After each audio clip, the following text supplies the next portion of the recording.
সবাইকে নমস্কার, অভিনন্দন, শুভেচ্ছা, ভালোবাসা জানাই। বাংলাদেশের অত্যন্ত প্রত্যন্ত অঞ্চল চাঁদপুর জেলার হাইমচর উপজেলার ৬ নং চরবি ইউনিয়নের পূর্ণ ব্রহ্মস্থিত হয়েছে ঠাকুর মন্দিরের পক্ষ থেকে উল্টো রথযাত্রায় যারা যুক্ত হয়েছেন সকল ভক্তবৃন্দকে জানাই অনেক অনেক প্রীতি, শুভেচ্ছা, ভালোবাসা।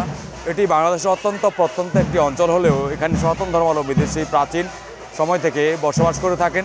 তারা এই অঞ্চলে বসবাস করে এই ধর্মীয় কৃষ্টি কালচার সকল কিছু অনেক উৎসবের সহিত পালন করে থাকেন।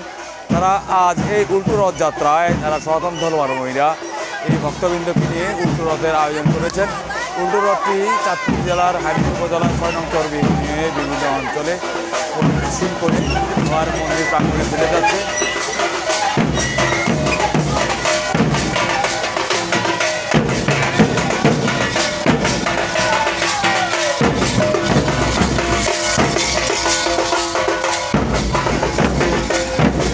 রথযাত্রা উৎসবটি বাংলাদেশের অত্যন্ত প্রত্যন্ততম হলেও এখানে অনেক আনন্দ